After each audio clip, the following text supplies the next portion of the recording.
She asked the boy to fetch a bucket of water, and he sneered. If everyone was barren like you, who would run errands? Ayadika wept, her heart shattered. That night, she sought the dark gods, begging for power to punish her tormentors. You're watching African Tales Magic, bringing timeless African tales to your screen. Hit that subscribe button and never miss a story. Thank you. The midday sun blazed over Ikemba Memorial College, his heat shimmering off the dusty courtyard. Ebuka's mind shone with panic and guilt, his glasses forging with sweat as he huddled in the dormitory, shoving clothes into a tattered bag. His thin fingers trembled, the weight of his path with higher crushing him like a millstone. I brought her here, he thought, the memory of her glowing eyes and jagged teeth searing his mind. Uloma's kind smile flashed before him, alive now a thread in Aya's claw. I can't let her die. But Aya, she will come for me next. His only thought was escape, to flee the school, the forest, and the monster he unleashed. In the harsh daylight, Ebuka crept through the dormitory, the chatter of students drifting from the open windows. The air smelt of chalk dust and sweat, the beds creaking under the weight of boys lounging during the lunch break. He slipped into the courtyard, the sun casting a shadow on the cracked head. The rusted gate loomed ahead, a promise of freedom beyond the boarded up fence. But as he darted past the mango tree, a group of students spotted him, their voices rising over the hum of the school. Ebuka, a student shouted. Why is he carrying that bag? Another student alarmed. He's trying to run. Tell the teachers. Footsteps pounded across the courtyard, kicking up dust. Before Ibuka could reach the gate, teacher's hands seized his arms, his bag slipping to the ground, spilling clothes onto the sun-baked head. They marched him to the principal's office, their faces stained, sweat beading on their brows. The office was smelling of old books and polished wood. Mr. Nwosu sat, his glasses glinting in the sunlight streaming through the window, his brow furrowed with confusion and concern. Ebuka, why are you trying to flee the school? Are you trying to endanger yourself? It's not safe out there. Not with the boys vanishing, Mr. Nwosu said with a sharp voice. Ebuka slumped in a corner, his knees drawn up, his heart pounding like a village drum. His glasses slipped down his nose and he pushed them back, avoiding Mr. Nwosu's gaze. Guilt clawed at him, but fear was stronger. Aya's threat to take him if Uloma escaped her grasp filled his mind. As Mr. Nwosu scolded Ebuka, the office door swung open, admitting two hunters. Their withered faces hedged with resolve. Their boots left faint trails of forest moths on the floor, and their machetes hung heavy at their side. Charms of cowrie shells and herbs dangling from their leather coats. The air shifted, carrying faint scents of white herbs and smoke, as if the forest had followed them in. Mr. Nwosu gestured for Ebuka to stay seated, his attention turning to the hunters. Mr. Nwosu, we have been tracking the missing boys, Ifeanyi, Emeka, Onyeka, and the rest, one of the hunters said. This looks like kidnapping or rituals, but we'll get to the bottom of it, we swear. The forest hides secrets, and we know its paths. We will find those boys and what took them. Before Mr. Nwosu could respond, Mrs. Chukwu, a staff member, burst in. Her wrapper slightly askew, her face tight with frustration. Mrs. Chukwu said in a loud tone, Sir, another issue. Onions keep disappearing from the kitchen store. We buy new stock, and within an hour, it's gone. Someone is emptying the sacks. The hunters exchanged a glance, and the second hunter chuckled and busted into laughter. Sorry for laughing, one of the hunters apologized. But stealing onions? If this was 10 years ago, I'd say it was Ayadika. The hunters laughed again. But Mr. Nwosu's frown deepened. His curiosity increased. Who is Ayadika? Mr. Nwosu asked. The first hunter leaned forward, his voice low as if the sunlit office might hold unseen listeners. The room grew still. Before we dive back in, make sure to subscribe to African Tales Magic. More powerful tales await. Now let's return back to the story. The hunter begins. Many years ago, there was a woman called Ayadika, living alone in our village. No husband, No children. She was kind, shared a yam harvest, tended the sick, but the village youths mocked her and called her barren. One day, she asked the boy to fetch a bucket of water, and he sneered, "If everyone was barren like you, who would run errands?" Ayadika wept, her heart shattered. That night, she sought the dark gods, begging for power to punish her tormentors. The gods answered. Ayadika became a monster, able to transform into beasts or humans. She haunted the village things, luring them with charm and swallowing them whole. One night, a villager caught her hypnotizing a boy and raised the alarm. The villagers stormed her huts, but her powers were too strong. Doors wouldn't open, machetes crumbled. Then a spiritualist said, "Throw onions into her house." They did, and the stench wakened her, stripped her of her power.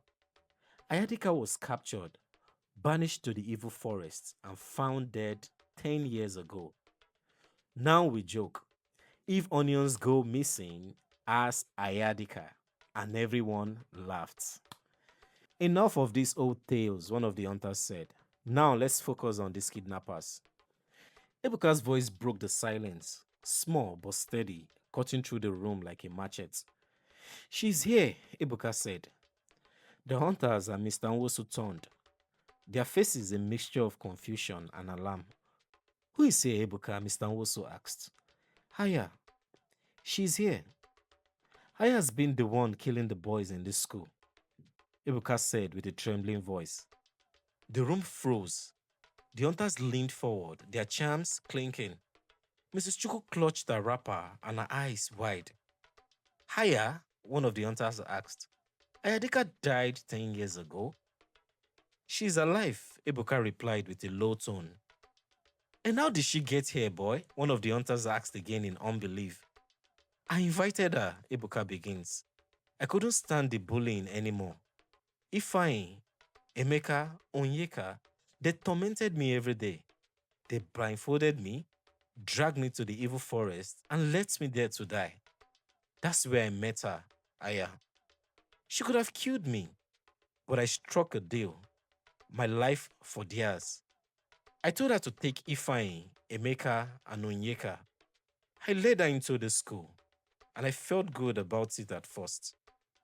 He paused, his glass forging with tears, his voice cracking. But then Aya went too far. She started haunting innocent people. And now, Uloma.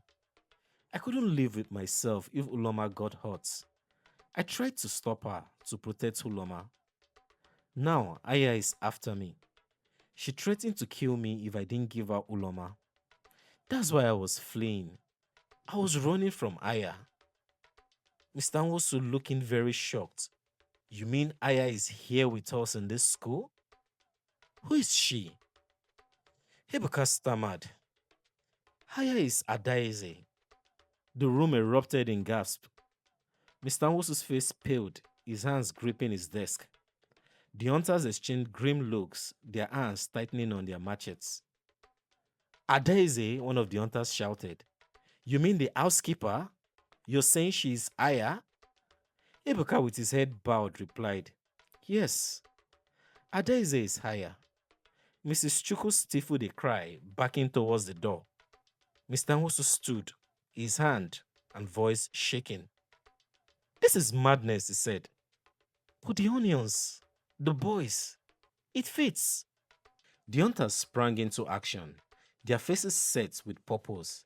They summoned others from the village, men and women armed with machetes, charms woven with herbs, and sack of onions, their pungent scents cutting through the midday heat. The school buzzed with urgency.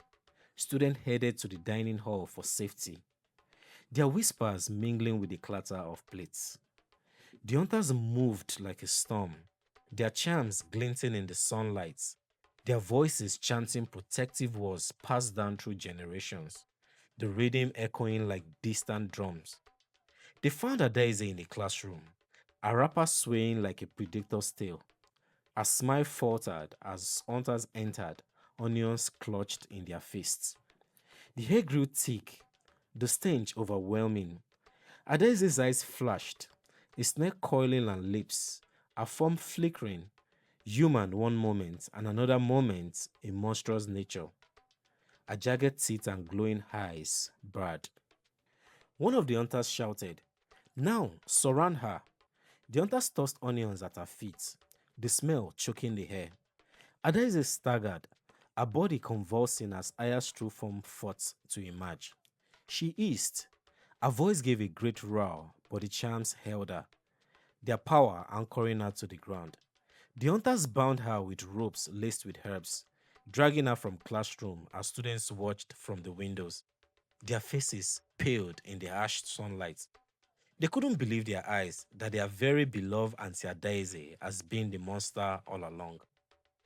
Aya's laughter echoed, sharp and defiant, even as she was taken to the forest edge where a spiritualist waited, her hands adorned with beads, her chants rising like smoke. The school stood silent, the Amatan wind carrying the faint scent of onions and fear. Ebuka stood in the courtyard, his wrist bound by law enforcement officers who had arrived with the hunters. His bag lay abandoned, his glasses smudged with dust and tears. The officers led him towards a waiting van, their faces stern but not unkind. Students watched from the dining hall, some pitying him, others accusing him. Whispers filled the hall. "So you mean Ebuka has been the one responsible for all the missing boys in this school?"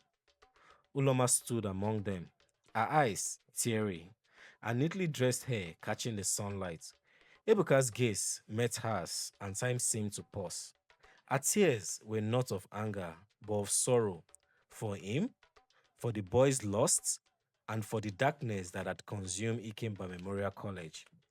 Ebuka, whispering to himself, "I'm very sorry, Uloma." The van door slammed shut, and Ebuka was weeks away, the school gates fading in the heat haze. Haya was gone, but shadow lingered in the hearts of those left behind. And so, Ebuka and Aya faced their fates, one bound by law, the other by ancient rights. But the question lingers like smoke over Ikemba Memorial College. Who is the true evil?